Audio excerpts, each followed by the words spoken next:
Nós estamos na rede católica da Igreja para todo o país com esta iniciativa inovadora da TV Católica Brasileira, que é o projeto Empreendedores Católicos.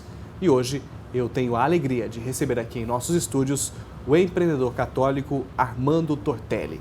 Ele que é do setor de produtos na área da saúde e também nutrição clínica, e ele é membro da Associação Nacional por uma Economia de Comunhão.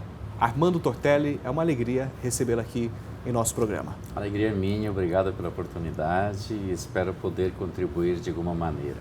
O senhor é proprietário da ProDiet. Exatamente, eu sou proprietário da ProDiet Nutrição Clínica, uma empresa que produz nutrição para pacientes com necessidades especiais. Há quanto tempo o senhor atua nesse setor, nesse segmento? Neste segmento, eu atuo desde 89, antes com uma distribuidora de medicamentos, também chamada ProDiet, depois, nos últimos 12 anos, com a empresa ProDiet Nutrição Clínica. É o quê? Suplemento alimentar? São alimentos completos e suplementos para pacientes com necessidades especiais, utilizados muito, digamos, dentro do próprio hospital ou muito também na área ambulatorial, home care, pacientes que alimentam por sonda. Talvez o ouvinte aqui tenha alguma dificuldade de entender o que significa o termo nutrição enteral. A nutrição enteral é aquela que o paciente se nutre 100% com produto, normalmente por sonda ou então mesmo por via oral, mas o alimento ele é, digamos assim, trabalhado no trato gastrointestinal para ser absorvido. Por isso que chama-se alimento completo. Alimento completo. Tem que ter tudo ali. Tem que ter tudo tudo o organismo aí. Precisa tem que ter ali. Exatamente. Muitos pacientes vivem e por muitos anos por alguma intercorrência que não pode se alimentar por via oral, se alimentam deste modo. E quando é que surgiu a ProDiet? A ProDiet surgiu... a ProDiet Nutrição Clínica surgiu há 10 anos, 12 anos, basicamente, na fase pré-operacional e depois na fase operacional, e hoje estamos no mercado atuando em todo o Brasil, produzindo na faixa de 30 alimentos diferentes para pacientes com necessidades especiais, como eu falei antes. Mercado grande, né? É um mercado grande, é um mercado crescente, é um mercado que chegou no Brasil pelos anos 80, e antigamente um paciente entrava no hospital e era tratado com um alimento com uma sonda nasogástrica, uma sopa batida, e comida era do hospital, né? Padrão para todo mundo. Hoje cada paciente recebe o alimento graças ao avanço da tecnologia, da ciência. Cada paciente recebe o alimento que necessita, segundo a necessidade do próprio paciente e segundo a patologia do próprio paciente. E quando é que foi que o Armando Tortelli despertou para essa área? Quando viu esta demanda, esta oportunidade e criou a empresa?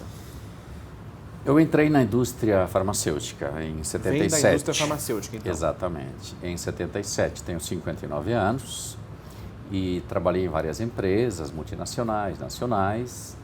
E em 89 eu montei a minha empresa, distribuidora de medicamentos e alimentos enterais, com o nome ProDiet, né?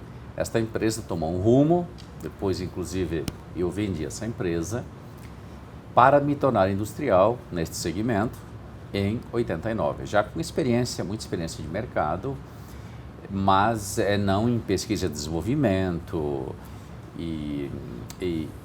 porém, buscando pessoas. Eu tenho uma sócia que realmente é bastante competente em todos os sentidos, mas nesse sentido de pesquisa e desenvolvimento ela conhece muito, veio também de grandes empresas multinacionais, e entendemos que apesar do mercado aqui no Brasil ser dominado por grandes players internacionais, havia também um espaço para uma empresa brasileira buscar produzir com qualidade e com inovação. E assim estamos trabalhando. Vocês não têm capital estrangeiro? Não temos capital de fora, 100% empresa nacional. Brasileira mesmo, nacional. 100% brasileira e agora 100% paranaense. A localização, a fábrica em Curitiba? É Curitiba. Nós produzimos toda a linha de dieta em pó na nossa fábrica e toda a linha de dieta líquida produzimos terceirizamos a produção dentro do estado do Paraná. São quantos funcionários, colaboradores envolvidos? Hoje são na faixa de 70, 80, não tenho algo certo, eu sou o presidente do conselho, não tenho uma ação operacional na empresa, não tenho essa informação agora, mas eu acredito que são 70, 80 funcionários hoje. O senhor citou aí o mercado internacional, o capital internacional, né? É difícil lidar com isso? Com essa concorrência, com esse peso que vem de fora e que vem grande, né?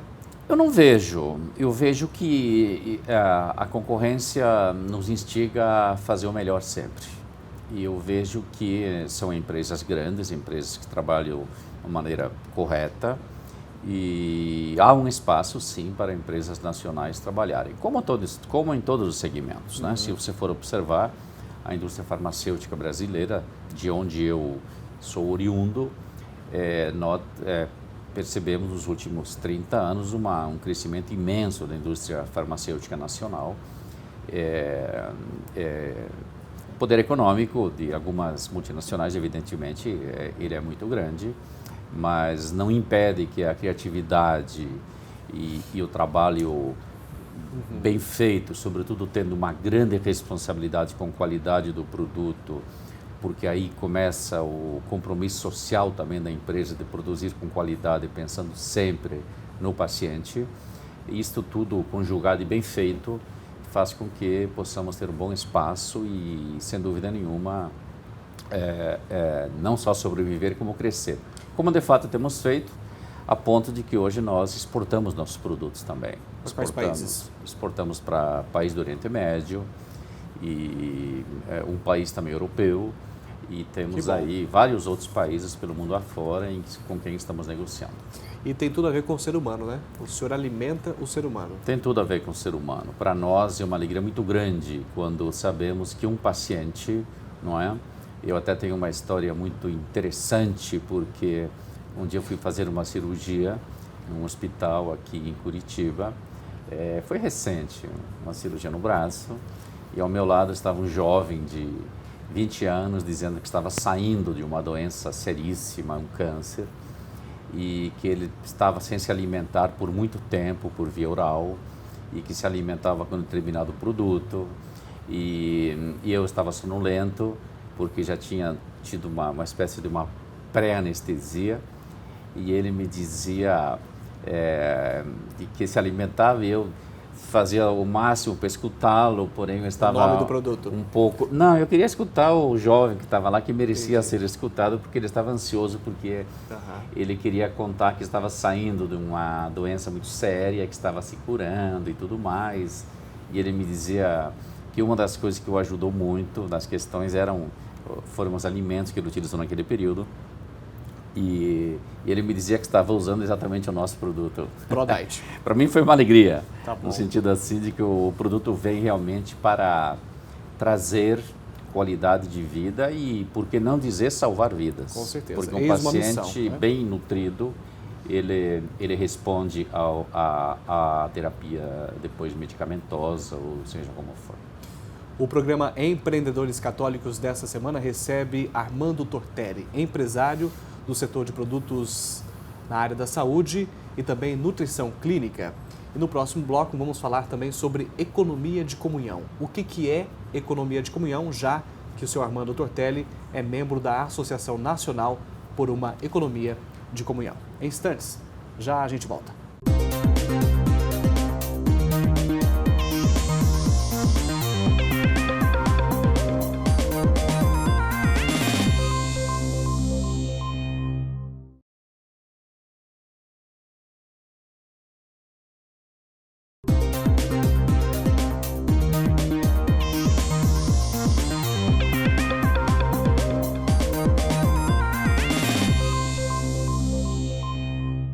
Armando Tortelli, dono da ProDiet, é o nosso entrevistado hoje no Empreendedores Católicos para todo o país.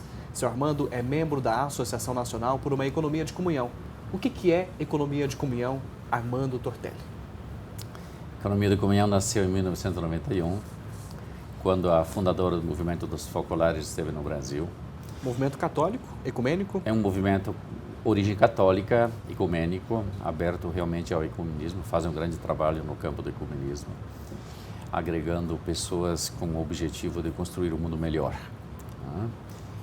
E quando a Chiara Lubich esteve no Brasil, ela percebeu outra vez, porque ela já tinha estado outras vezes, a grande diferença que havia no Brasil, que ainda existe até hoje, entre ricos e pobres. E passando por uma região de São Paulo, ela percebeu muito claramente a imponência, digamos assim, de grandes edifícios e carros de luxo passando por aquela região, e do outro lado ela viu uma favela em condições horríveis de bem do lado mesmo. Bem, né? Do lado, coexistindo aí. E ela entendeu, sofreu com aquilo, e ela percebeu que também naqueles ambientes poderiam estar residindo pessoas, membros do nosso movimento, né? E ela, depois de alguns dias vivendo por aquilo e intrigada, digamos, por aquilo, ela convidou, né, os empresários, membros deste nosso movimento, a uma proposta inovadora que depois se chamou Economia de Comunhão. Então, Economia de Comunhão, fruto da ação de Chiara Lubich, né? Esse movimento Focolares, que muita gente conhece, tem muita gente que não conhece também, surge no Brasil. Surge no Brasil e hoje é uma realidade mundial. Chiara italiana. Chiara italiana. E hoje é uma realidade realmente mundial, com mais de 200 teses escritas já desde conclusão de curso até muitos doutorados, mestrados, a respeito desse fenômeno cultural hoje, onde o empresário compreende com muita clareza o seu papel social. A Economia de Comunhão nasceu para a erradicação da pobreza e para trazer ao mundo da economia valores éticos, valores morais e, por que não dizer, valores cristãos. Onde o empresário sente que, para muito além de possuir o seu negócio e ganhar dinheiro, ele tem uma vocação de transformar o mundo ao seu redor num mundo melhor através da atividade econômica. Nós sabemos que, a meu ver, essa é uma questão muito pessoal. Eu entendo que grande parte das chagas sociais que nós temos pelo mundo inteiro é por uma visão equivocada na economia, onde a cultura do ter, ela se sobrepõe à cultura da partilha. E o empresário busca de um modo geral, a sua satisfação, a sua, como se pode dizer, realização no possuir sempre mais, construindo estruturas gigantescas, e não se dá conta que a alegria maior de um empresário está no dividir. Esse é um desafio nosso, inclusive, dessa proposta, né, dos empreendedores católicos, que a gente também quer ouvir essas experiências, esse diálogo, essa compreensão do empresário, que ele é chamado, que ele é vocacionado. Como é que o movimento faz essa abordagem inicial? O que eu percebo, não sei se eu estou errado, senhor Armando, quando a gente fala para o empresariado essa proposta cristã, né, entra em questões políticas, sociológicas, do capitalismo, da divisão, de ideologias políticas, e muita gente não compreende, bloqueia e não se discute mais, né? Então fica lá a igreja condenando o capitalismo, o empresariado saindo da igreja. Como é que funciona isso para o movimento Focolares? Eu diria que não se trata tanto do movimento dos Focolares. Se nós formos ver as encíclicas da igreja, elas já tratam exatamente isso. O que o movimento dos Focolares fez através de Chiara Lubich foi beber dessa fonte genuína, que são as orientações da própria igreja. O que a gente percebe? O empresário, de um modo geral, ele, no Brasil e no mundo, ele, na medida em que ele precisa viver com riscos, porque isso faz parte do empreendedorismo, conviver com o risco, ele também convive com o medo. E o medo faz com que o empresário pense sempre em acumular para não ter um problema amanhã. A partir do risco e do medo, o medo prevalece, daí ele acumula. Acumula. Isso não é só empresário, isso é do ser humano, a meu ver, segundo minha própria experiência. Acumula comida muitas vezes, né? Acumula dinheiro, dinheiro, acumula bens, depois morre, não leva nada e deixa tudo para os para alguém. Os herdeiros, muitas vezes até brigarem, não é verdade? Ou seja, a cultura da partilha é algo que o ser humano, muitos compreenderam, mas ainda está para ser compreendida na sua totalidade, que a cultura da partilha, o doar, o dividir, ele realiza o ser humano muito mais do que o acumular. Mas isto é necessário experimentar, fazer essa experiência. E nas empresas de economia de comunhão se procura fazer exatamente essa experiência. De tal modo que parte do lucro das empresas, quando não da própria empresa, mas da pessoa física do empresário, parte desse lucro é colocado em comum, digamos assim, numa associação, no nosso caso, para novas iniciativas empresariais. Vocês financiam novas iniciativas, fomentam, é isso ou Alguns casos, sim, né? Porque na economia de comunhão, na prática, o objetivo é a divisão para a erradicação da pobreza, mas não numa dinâmica de assistencialismo, e sim numa dinâmica de solidariedade, de fraternidade, né? De reciprocidade. Tem a ver com o socialismo ou não? Absolutamente não. Não, porque é na liberdade. Economia de comunhão na liberdade. Aí é a diferença. Aí está a diferença. Você coloca em comum parte do lucro segundo a tua consciência e porque você quer construir um mundo melhor. Mas não porque exista uma regra ideológica imposta que venha nortear o teu comportamento. Absolutamente não. É muito diferente a questão de por exemplo, evidentemente, né, de um socialismo, uma tendência que te conduz a agir de uma maneira tal, e o cristianismo que quer erradicar a pobreza através do amor. E é isso que a economia de comunhão se propõe. Partilha, né? Partilha. Eu recebo hoje aqui no Empreendedores Católicos o empresário Armando Tortelli. Ele é membro da Associação Nacional por uma Economia de Comunhão. Está sendo muito bom ouvir isso, né? O que é economia de comunhão.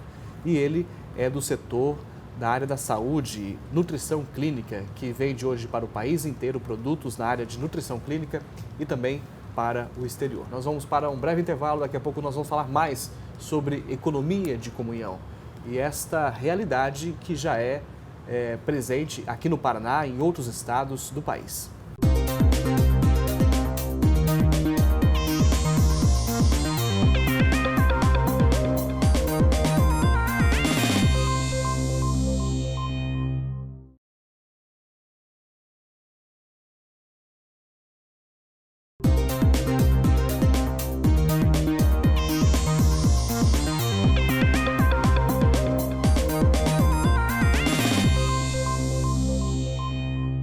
Ele é proprietário da Prodite, uma grande empresa que vende para todos os estados do Brasil, também para outros países, no setor de nutrição clínica, na área da saúde. Armando Tortelli, empreendedor católico, membro da Associação Nacional por uma Economia de Comunhão. Muito bom ouvir sobre economia de comunhão, focolares, Chiara Lubich. Chiara Lubich foi uma gigante, né? Você conheceu Chiara Lubich? Conheci Chiara Lubich. Esteve com ela? Estive. Eu conheci o ideal de Chiara Lubich, o carisma de Chiara Lubich em 75, quando eu tinha 19 anos. Dela nunca me afastei e norteei toda a minha vida baseado nesses valores que aprendi com ela. No bloco passado, o senhor citou aqui pra gente esta iniciativa prática da partilha. Certo. Da partilha de comunhão, né? Pega do que tem mais e coloca para aquele que não tem nada, que tem menos e que não tem nada a ver com o socialismo. Como que isso funciona na prática aqui no Brasil? Há casos práticos que tenham tido bons êxitos nesse sentido? Muito bem. Não se trata tanto de pegar de quem tem mais, se trata de pegar de quem produz, quem tem um projeto produtivo, uma empresa constituída ou constitui uma empresa, e desta produção o empresário se propõe a colocar em comum parte deste lucro para a erradicação da pobreza. Mesmo que ele não seja grande? Não precisa ser grande, absolutamente. Pode ser muito pequeno. Existem muitas empresas, por exemplo, um consultório odontológico, que o cidadão acredita que do trabalho dele, ele pode destinar parte desses recursos para a erradicação da pobreza, profissionais liberais. Aliás, como característica, a maior parte das nossas empresas são pequenas. Então o senhor traz uma nova visão para mim. Eu já visualizava apenas empresas e grandes. Agora os profissionais liberais também, o advogado, o dentista. Todos. Ele pertencendo ao movimento, a essa ideia da economia de comunhão, ele pode não aderir. necessita participar do movimento. Existem muitos dos nossos empresários que não participam do movimento, mas que querem participar desse projeto, porque é um projeto que realmente realiza o empresário, porque ele vê que o fruto do trabalho dele não termina apenas no seu próprio bolso, né? E sim para uma causa muito maior, mas isso independe de credo, de igreja, ou basta que ele tenha esse desejo de construir um mundo melhor através da economia. Vamos fazer um paralelo com a política. Isso. Por exemplo, na política, nós observamos quantos políticos constroem a política para o bem comum. São muitos. São muitos. Aqui quem me ouve poderá dizer, pô, esse cara o Armando está mentindo. Eu acho que o senhor está mentindo. Eu conheço muitos. Eu conheço muitos que querem construir uma política para o bem comum. Mas aparecem muito mais aqueles que constroem a política para o bem próprio ou para o bem... É a tal da história, não é? Faz mais barulho uma árvore que cai do que uma floresta que cresce. Alguém já disse isso. Eu conheço políticos que trabalham dessa maneira para o bem comum. Se a sociedade brasileira ou mundial trabalhar para que esses políticos consigam construir a política para o bem comum, nós teremos uma humanidade renovada, porque os políticos estarão para criar leis para o bem comum, para o bem da sociedade. O empresário, podemos fazer um paralelo diretamente com a realidade da política. Até porque, vamos falar a verdade, por trás de cada político que a gente observa aí envolvido em escândalos, tem muitos empresários. É o que nós estamos vendo no Brasil, né? De modo geral... O sistema da corrupção, ele é bipartite, né? Público e privado. Exatamente. É a política e a economia. E eu vejo que são as duas áreas na sociedade em que nós precisamos colocar homens novos para construir uma sociedade nova. Não se constrói uma sociedade nova sem homens renovados, com valores cujo objetivo é a fraternidade universal. É muito bom ouvir isso. O senhor traz aqui para o nosso público também, para a TV brasileira, né? Esta opinião que a gente não ouve por aí. Necessário renovar a política, mas também a iniciativa privada. Mas com toda certeza... Precisamos renovar a iniciativa privada também. Com toda certeza. Eu estou neste mercado há 30 anos e sempre vendi, por exemplo, para o governo.